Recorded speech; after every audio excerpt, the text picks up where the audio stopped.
हे राम, ये खांसी तो मेरी जान लेकर ही रहेगी।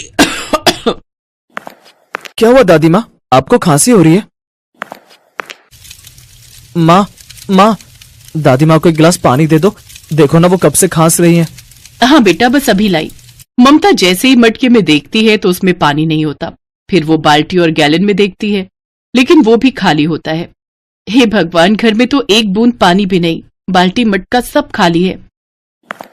माँ माँ जल्दी चलो माँ, पानी आ गया है। अच्छा नेहा बेटी, तू ये गैलन उठा ले, और चिंटू बेटा तू वो पतीला ले ले। गरीब ममता के लिए ये रोज की आफत थी। वो अपने पति, बच्चों और सास के साथ एक चौल में रह रही थी, जहाँ पूरे मोहल्ले में एक ही नल था जिसमें पानी भी टाइम से ही आता था। उस मोहल्ले के लोग सुबह 6 बजे से ही नंबर लगाकर उस नल के पास खड़े हो जाते थे। ममता भी अपने बच्चों के साथ नल के पास पहुंचती है, जहाँ पहले ही लोगों की लंबी लाइन लगी हुई थी और लोग पानी भरने के लिए एक दूसरे से लड़ रहे थे। अरे ओ विमला मौसी, ये कहाँ घुसी चली आ रही है? दिख नहीं रहा, यहाँ सब लाइन में खड़े हैं। एक तो आखिर में आती हो और सबसे पहले घुसने की कोशिश करती हो। अबे जा जा, मैं भी देखती हूँ कौन रोक कर दिखाता है मुझे। अगर बूढ़ी औरत पानी भर भी लेगी तो क्या जाएगा तेरा। उनका झगड़ा देख ममता सोच में पड़ जाती है। हे भगवान, घर में एक बूंद पानी नहीं है, काम के लिए भी देर हो रही है। अब ऐसे में मेरा नंबर पता नहीं कब तक आएगा। कुछ देर बाद एक एक कर सभी लड़ाई पर उतर आते हैं और इतने में पानी चला जाता है। अरे लगता है पानी चला गया। क्या पानी चला गया? दुखी मन से उदास ममता खाली घड़ा लिए घर आ जाती है। बहू, पानी ले आई क्या? जरा एक गिलास में पीने को दे दे। गला सूख रहा है और खांस खांस कर काफी दुखने भी लगा है। नहीं माँ जी, पानी के लिए नल पर पानी भरने को लेकर लड़ाई हो गई, जिसके कारण देर हो गई और तब तक पानी चला गया। क्या? हे भगवान, क्यों तू हम गरीबों को पानी के लिए तरसा रहा है? आप चिंता मत कीजिए माँ जी, मैं काम पर जा रही हूँ तो नेहा को अपने साथ ले जाती हूँ।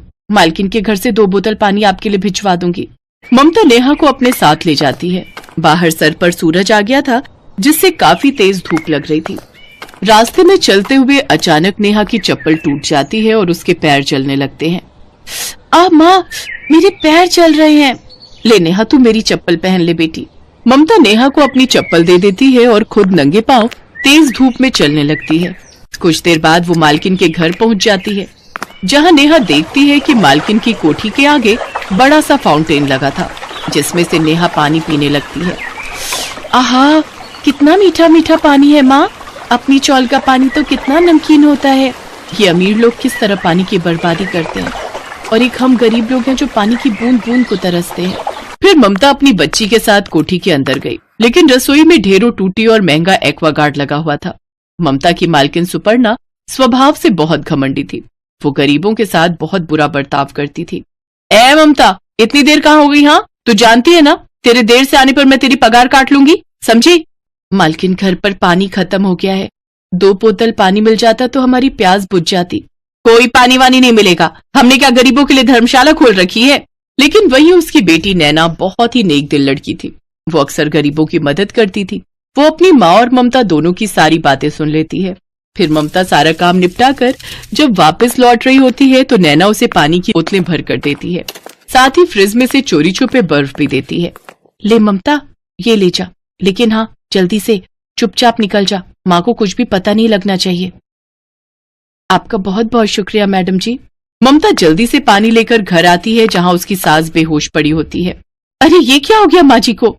माँ जी, पता नहीं ममता, मैं जब लौटा तो माँ बेहोशी में पानी पानी चिल्ला रही थी। मैं पड़ोस वालों से पानी लेने भी गया, लेकिन किसी ने भी एक बूंद तक नहीं दिया। फिर ममता ने बोतल में से पानी निकालकर अपनी सास के मुंह पर कुछ बूंदें डाली, जिससे उन्हें होश आ गया। ऐसे ही दिन बीते और गर्मी अपनी चरम सीमा पर आ गई, जिस कारण अब पानी की भी किल्लत होने लगी।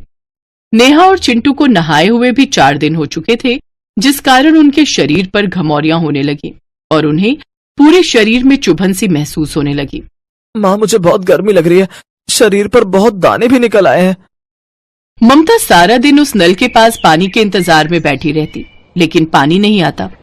ऐसे ही वो शाम के समय नल के पास बैठी होती है कि तभी उसमें से अचानक पानी आने लगता है। ये देख ममता बहुत खुश हुई, लेकिन जब उसने उसे सूंघ कर देखा तो उसमें से गटर जैसी स्मेल आ रही थी। अब क्या करूं? कुछ न होने से कुछ पानी ही सही। ममता मजबूरी में वो गंदा पानी ही भर लेती है, लेकिन वो पानी ना तो किसी से पिया जा रहा था और ना ही किसी से उस पानी से नहाया जा रहा था। फिर नेहा को एक आइडिया आता है और वो हाथ में गैलन लिए अपने भाई चिंटू के साथ मालकिन की कोठी पर पहुंच जाती है और दोनों वहां लगे फाउंटेन से पानी भरने की कोशिश करने लगते हैं। तभी सुपर्णा उन्हें ऐसा करते हुए देख लेती है और वो दोनों को एक एक चांटा लगाती है। माँ, ये क्या कर रही हो? इतनी गर्मी है, अगर इसमें इन गरीबों को थोड़ा पानी दे भी दिया तो क्या हो जाएगा? तू चुप कर, ये फाउंटेन हमने अपने मनोरंजन के लिए लगवाए हैं, इन गरीबों के लिए नहीं, समझी? लगता है माँ को इस पानी की कीमत समझानी ही होगी। ये सोचकर नैना अगले दिन पानी का कनेक्शन बंद कर देती है। ओफो, ये क्या हो गया? पानी को जो आ ही नहीं रहा। माँ, वो एक्चुअली मैं आपको बताना भूल गई, अगले 3 दिन तक हमारे यहाँ पानी नहीं आएगा, वो पानी की कुछ किल्लत हो गई है। ये सुनकर सुपर्णा चिंता में आ जाती है। तभी ममता सुपर्णा के पास आकर कहती है, मालकिन आप चिंता मत कीजिए, कल हमारे यहाँ पानी का टैंकर आएगा, मैं उसमें से आपके लिए भी पानी ले आऊंगी। ये सुनकर सुपर्णा को अपनी गलती का एहसास होता है। लोग सच ही कहते हैं, इंसान पैसों से नहीं बल्कि अपने कर्मों से बड़ा होता है। मेरे पास इतना पानी होते हुए भी मैंने तुझे पानी नहीं दिया और तू टैंकर में इतनी भीड़ में लगकर मेरे लिए पानी लाएगी।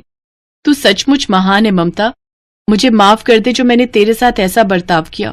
आप भी मुझे माफ कर दो माँ, हमारे यहाँ कोई पानी नहीं गया, बल्कि मैंने तो आपको पानी की अहमियत समझाने के लिए ये सब किया था। लेकिन सोचिए, पल भर में ही आप पानी के लिए इतनी बेचैन हो गई, तो ये बेचारे गरीब लोग तो सारी गर्मियां पानी की कमी से जूझते हैं। इन लोगों को नहाना तो दूर, पीने के लिए भी पानी नसीब नहीं हो पाता। उस दिन से सुपर्णा को अपनी गलती का एहसास हो जाता है और वो फिर कभी ममता और उसके बच्चों को पानी के लिए नहीं टोकती।